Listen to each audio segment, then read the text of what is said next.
gisata kijejwe amariske niki nico gituma mubona bijya byo gushaho za figa kugira abaronke biga two babivuze muri science ya secteur privé nyene secteur privé yeronka amagaranti n'ibiki byose nibaza yuko ayo mariske budgetaire bishobora kuva ko bishobora kudufasha amakwiganya abanyagihugu ma service kugereza abanyagihugu les services financiers.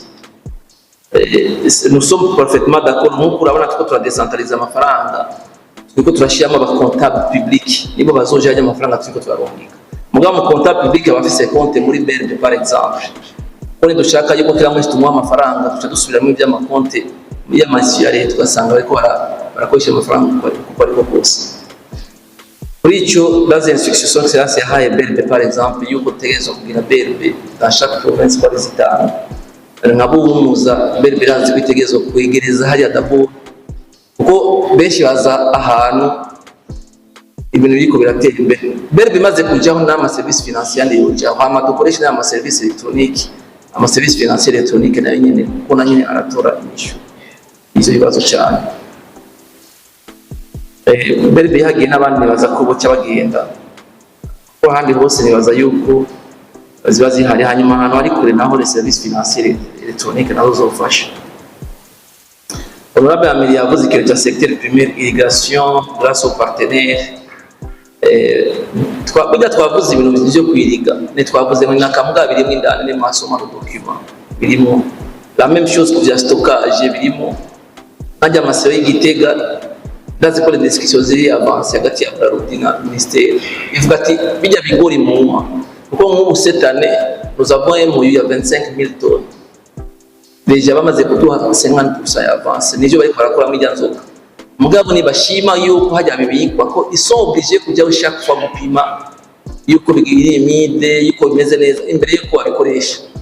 bavuga ati twe tumaze kubigura mukadushigayo twoca tugira donc il y a kimwe avec les japonais la même chose biko tuyumva yuko dushaka gukora nk'ivyo kuri don japonais ko le don japonais twayira mu forme bitoro tukayira mu forme y'imiceri amafaranga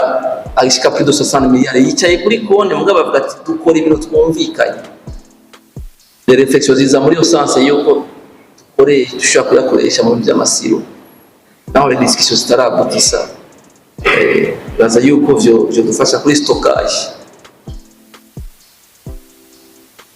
Honorable Chiza Ernest yavuze RN3 aravuga ijya particular ko na Chiko aravuga particular na Soja Sato kuri parti ya Gitaza Rumonge na Soja Sato arabaye suspension ya contrat mugabo barasuye kuransa Soja Sato mirasuye kandi iraza nico gituma nk'ubu twashizemo amafaranga muri no bije nyene byo kwimura ajya amapoto ya Regideso BBS na Onatel kugira iba permit kwagura je biko birakogwa ijya parti ya Chiko la même chose haragiye arabo mutu ya Egalite ko ijya parti ya meni financée par Zabadea ina est financée par la BAD hagiye arabo mutu borana naco kitwabonye ko ministeri yagiye kugira c'est un coup biko birakogwa ibyo gushariza ibisagara nabyo nyene ubu tugiye turungike presque 100 millions muri commune kugira babikore bose bafite les mêmes moyens mugabo nkuko son excellence yabivuze yuko tuba dufise un plan ukira mwese ni yabikora muri sens yiwe muri sens yiwe tuzosanga twagiye muri logique de consommer mugabo twashyize amashugwe twirasire yuko tuzomentera ivyo bintu ko turakora nitubikore tout simplement ko yabaye byavuzwe n'umukuru ama tutashizeho nyine tuzomentera. Nibaza yuko la même chose ku amatara naho natanze exemple zo kuri aeroport na he nuko ari kintu tusha directement namavuga sino twavuze Igitega tegeza kubigira mugane twobikorera rimwe hose kandi ari n'ama projet mubona ariko arakogwa bya projet 30 combien collines avec Badea ou tugira extension ainsi de suite muri optique yuko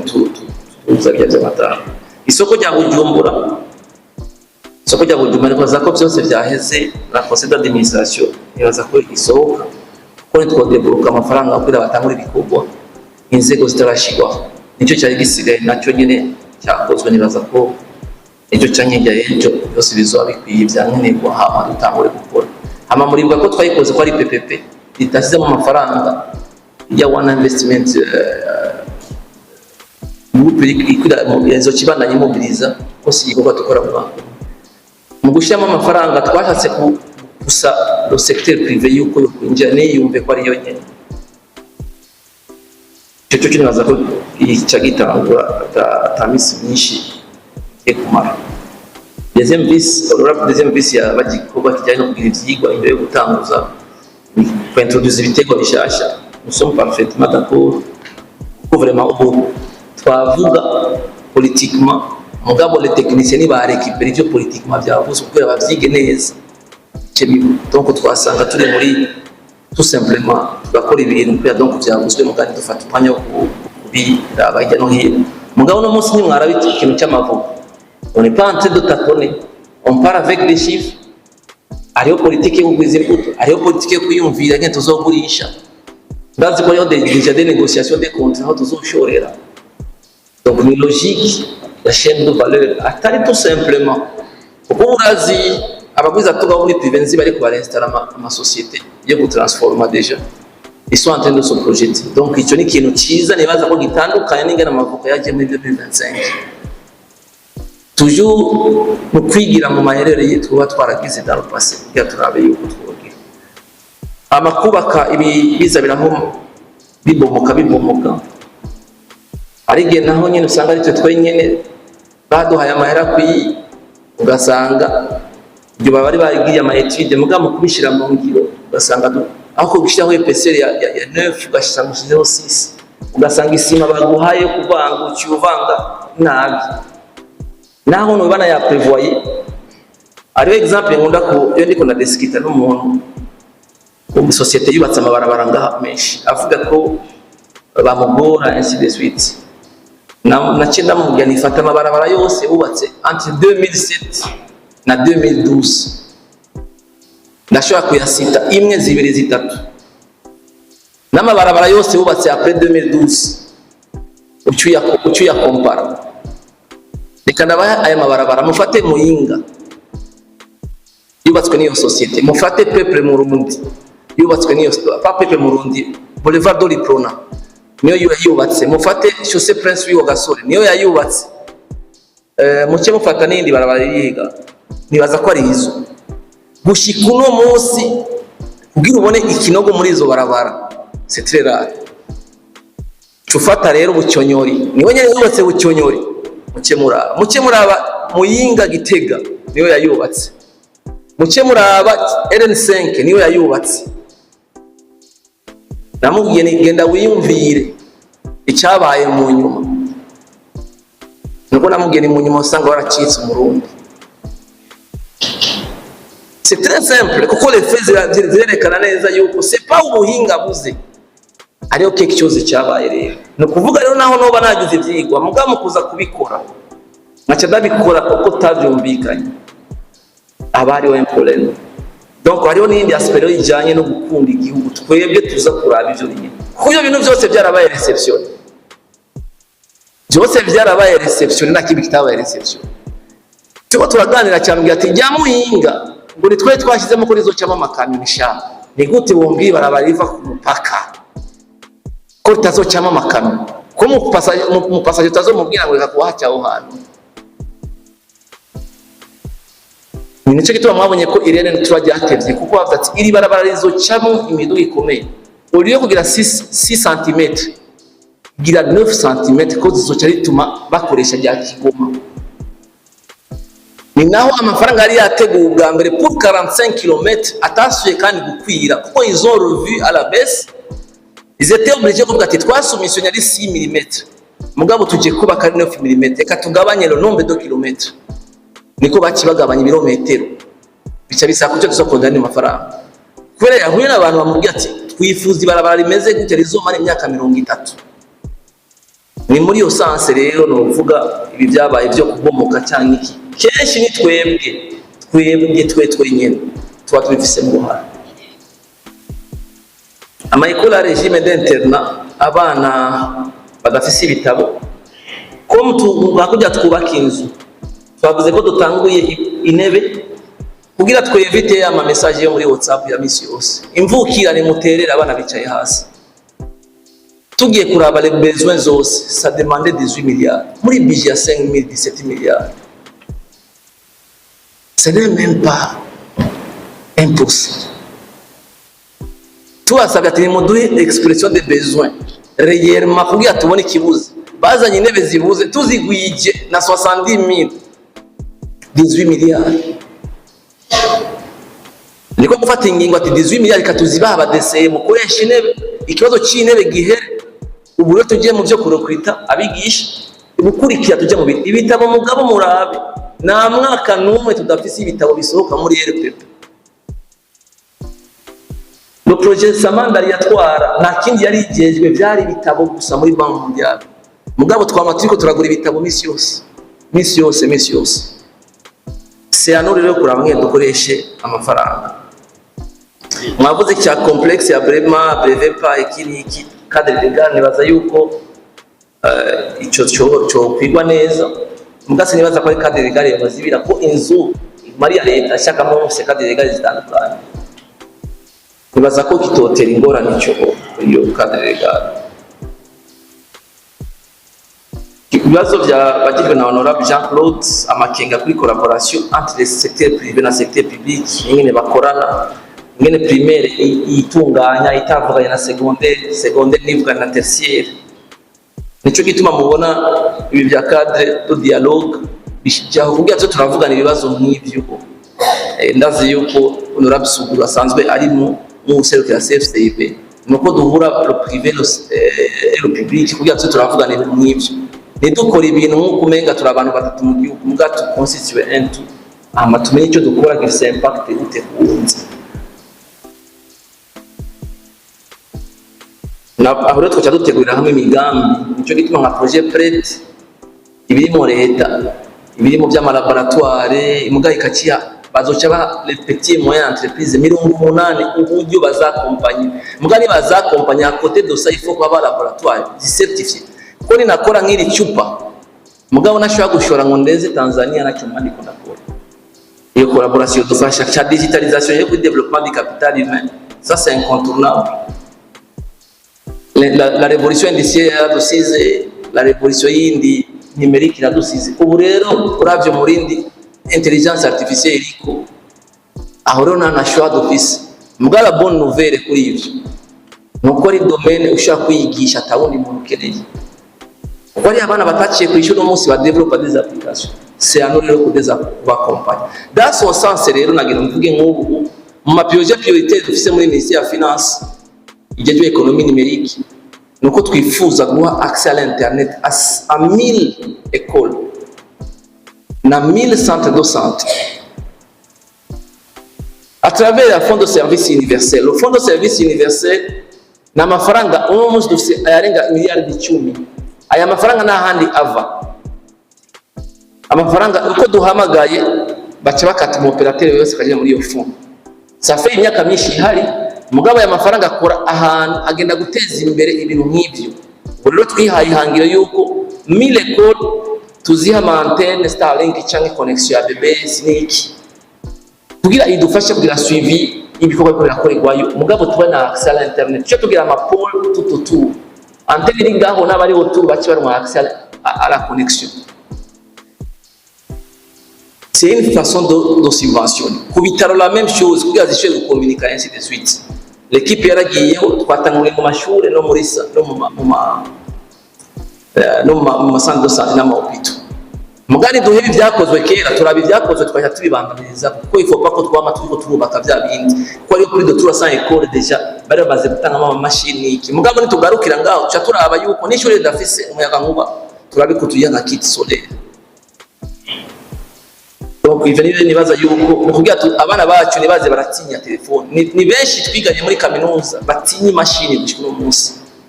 kubera iki yaragize rutara.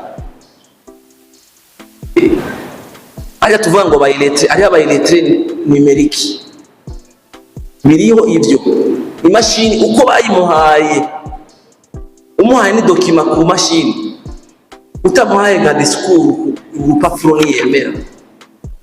Donc ibindi biraza kumugora twavuze ibintu byo kugabanya nitwategezwa kuza turiko turakoresha amapaperasi uno munsi nibaza rero ko vyodufasha rero abana bacu nibaze kuba kuno munsi ndamukuye ngaha yize naho yize Saint-Esprit kigira amashuri meza mugashitsi hari araba DPS kwasanga abana bari en avance en termes y'ivyo ni logique rero turimo kandi bobo ikiryosha abana barafata n'ingoga gusumba abantu bakuze. Ibibazo byabagijwe na n'interano zabagijwe na nyeniteka yavuze ikintu cya capital politique kimwe cya capital politique la réflexion niyo twari mwatanguje ifoko tuyibandanye twiyumvira igisagara capital politique ifise ishusho iyi niyo point de départ au fait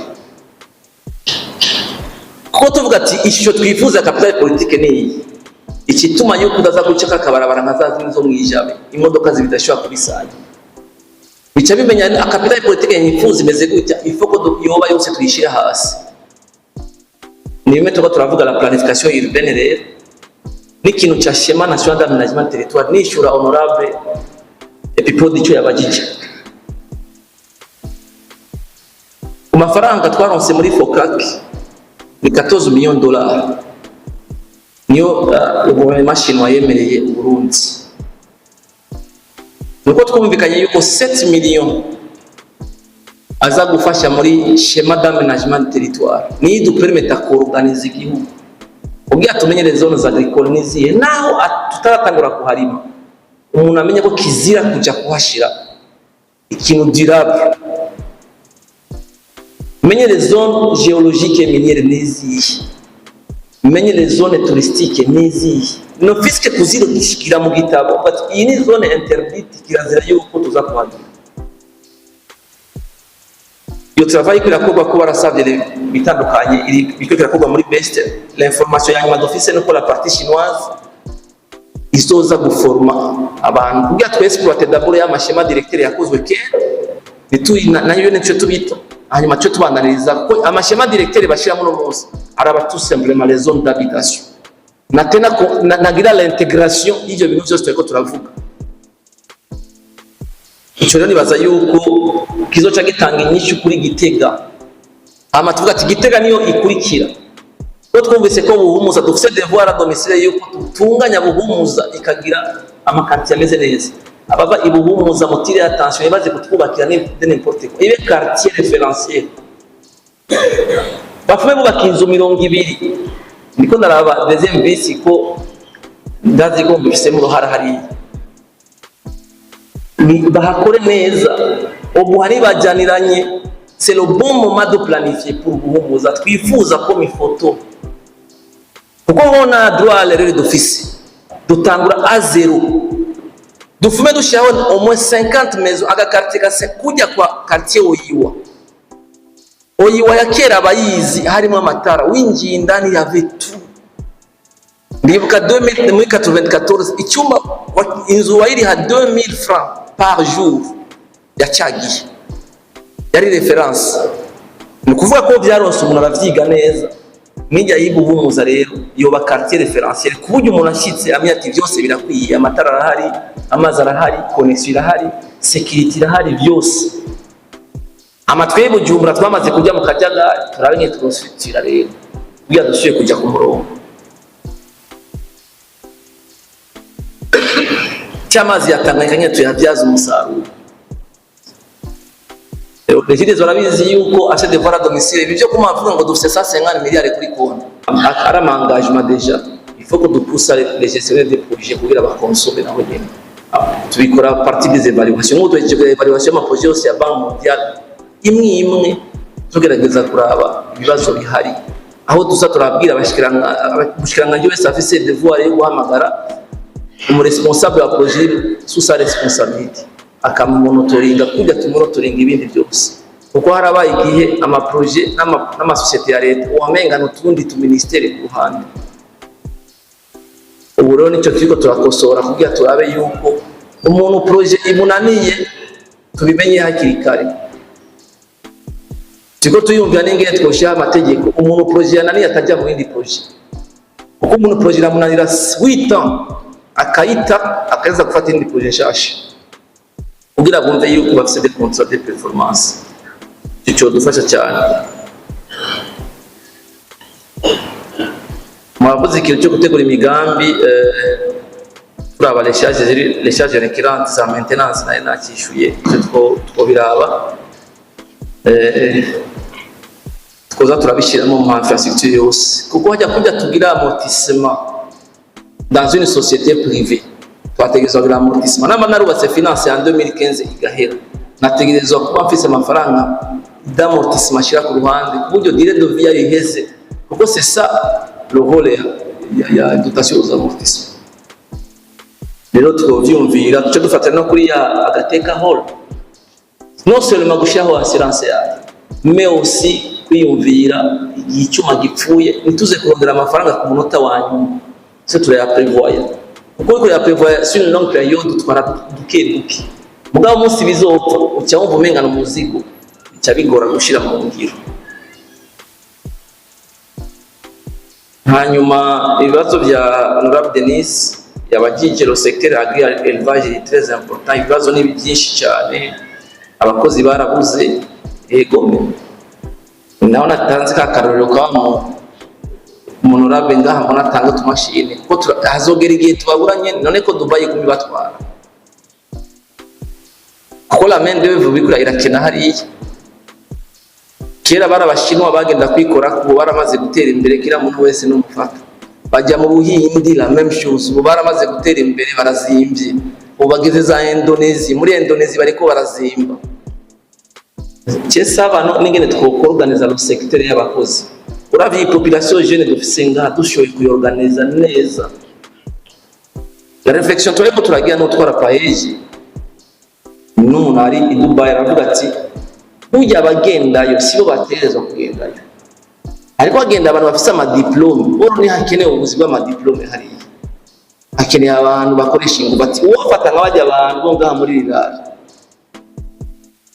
ukabakura ngaho ukabatwara irusi pendant 3 mois ukabigisha icyarabu ukabigisha n'icyongereza pane cyo kwandika cyo kuvuga ati mu musenyi giriki ainsi de suite ukaca tubaronderera ama passport bose tukabarihira amatike y'indege tukabatwara bari encadré par le gouvernement bagashika muri secteur yo kubaka wewe ko hari abaguhemberisa wa muntu yavuye ngaho umwigisha yavuye ngaho ari muri banki atangura kureklama madroit nicyo cyambere atangura kwamenyereza sendika mugabo wa muntu wo muri irare wewe avuga ati jewe ngaha ndakora naho nokora 24 heures ngapurtana hana amafaranga subira bisaba rero tworuganiza la main d'œuvre wacu moins de 40 ans ça représente 72%. Sinzi ko mwimagine icyo kintu ni ressource imikomeye ibindi bihugu bidafise muri 12 millions 330 millions dufise ngaha c'est le données za recensement 72% moins de 40. C'est une ressource rare muri ibi bihe turimo. Mubona yuko bagenda bakabayora ko barazi ko turaba organize batwara mu makondisiyo mabi oro nitubona n'amafaranga agaruka kuko yo baronse yose barashobora kumara 4 mois kuko yagiye atazi se condition arashobora kumara 4 mois uwamujyanye ariko arahemba ken profita yuko nabo muri affaire étrangère n'abandi bagenda kuraba mu bagendere mu bumvirize kandi ni benshi ubu cyane i Dubai rero bo ko benshi bavanga habaki barakiye kwishura barazi ko revandika del droit ko bashika bakwaka passport ubundi cyangwa ati oya hanyuma bagije akatasiba amategeko avuga yuko mumbabarire kudevia gatoyi amategeko avuga yuko ugiye kwitura kuri migration kavuga ati sinshimi ngena nkoresha ukandika ikete bacha bagusabira passport yiwe habo kayigusubiza mugari ho benshi rero batabizi ibyo usanga akora ngurumva ngo tiko turisubiza ngo visa na permis de travail mugato bakuye ngaha twaborganije bogenda bagakora ngaha amatwa dukoresha imashinga usome un petit pays ariko atawurima 5 hectares mu Burundi nta numwe irima donc rero nako ndavuga yuko kicha main d'œuvre gisaba yuko la modernisation de l'agriculture nibe ku majambo tout simplement jewe tukibona les sangwe ziza sangwe yatorera ibibazo byinshi gute turafise exécuté de terre les terres arabes ni noyi cyane il faut ko dushira abantu hamwe bakagira mutualisation y'amatera. Icya kabiri niba share mutualisation de terrain hamwe biba permettre kugira accès au financement kuko ni benshi cyane kuko namwe ashobora kubaha deni. Bica bidegaje rero amatere amwe kuko kurima kuri 0, quelque chose ubundi gutyo bidushobora kuduza umwimbo. Bica bituma baronka accès au financement bakaduza umwimbo bakaronka accès ku ma intra bikaca byoroha. La réflexion dans le secteur agricole ibintu by'isuka turabe tugende buke tuvyige neza hanyuma tugende proposition.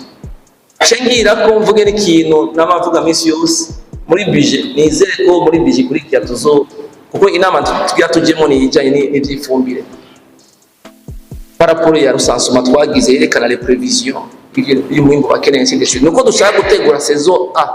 tuzi exactement la quantité des engrais abantu bakerere mapana zazindi batwara muri Tanzania no muri Congo. Bizoca bidupermeta kudegaja amahera make kuri ya miliyari amajana ngahe dushira ku ifumbire yonyene. Permette kuca du financer les autres facteurs de production notamment ma pesticides, ama équipement ainsi de suite. Hamana ma mesure yo ku exonera par exemple uzanye tu machine ngiki tout ça trop kuvomera n'ibikimiki. Ibi rero nivyo bibaza ko byo dufasha kuko ngaha mwavuze tout simplement ikibazo cy'abakozi muga hariho n'ibindi bibazo bijanye na accès aux semences n'ibindi. N'aba vétérinaire la même chose, il faut qu'on arrive à former.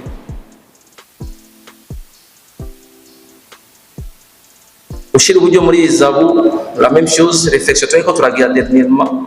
nuko izabu zia za Rusi zicika comme des entreprises. La réflexion turiko turagira ni biyumvire bazane business plan tubahe amahera kujya ayo ujya gutora amahera nk'ideni kuko izabu iragurisha yorima ajya amata bagurisha n'importe comment niyo tuma baronka ziya mbuto bagira amafaranga twumvikane tubaho umutahe apana kuva kuza gutora ngama subside ya leta. Rusi iri muri réflexion nk'iyo. Rusi ifite 150 hectares. Rusi yaronse ama equipement twaronse muri cadre ya projet ya BAD. Rusi ifite abanyeshuri bafite déjà 3 facteurs de production baronse gratuitement. Ubu rero bakosaba amafaranga kugira barime bariko bari mipiripiri kugira bayishore hanze kugira ntibazosubire misi yose kuza baraza misi yose ngo muri budget ngo ima non, il faut que ça soit une école entreprise. Ninda afise 150 hectares ngaho ninda afise vyuma bafise ninda afise abanyeshuri nk'abaki bazokwiga en plus kandi baterera na izabu rero two tuyipusa yo kujya muri yo sens muri education excellence avuga ati ajya amatongo yose mufise ni muri abantu bayarima hajya no kuvuga yuko abari ko ati ni muri kuburakora akazi rero baraduhaye employee wabo basabe ideni n'abandi baje ku kifi ya autonomie yashaka rero nayigire hanyuma zoza tusigara tuza kuraba muri conseil d'administration. Nibaza ko ico cyo dufasha cyane gutorera inyishu cyo kibazo. Hanyuma Honorable Salvatore yavuze RN5 mu gace ka Nyamitanga ni turiko turarindira muri jabije kurikira ça a été soulevé ari amahera turiko turakura birinye imwe tutwara kugira bakore hajya ahantu kuko harakeneye yuko asubirwamo nimwe twavuga bya entretien muri no bije nyene turiko turabikorera n'amanama turiko turatora kugira turabe yuko hajya ahantu usubira kubira neza cyo ijya barabajyanda bava ndora ndagibuka nanditse ndava sinzi aho ndava yavuye hariho ndava ndo sinzi ko ari yavuze yuko iri misi yose riguma rigaruka muri programme y'umugambi uri ku butegetsi. Ni kimwe twavuga yuko tutokuraba n'uburyo peut-être baza ko a été limité par les moyens ari bishobora kuba byaravuye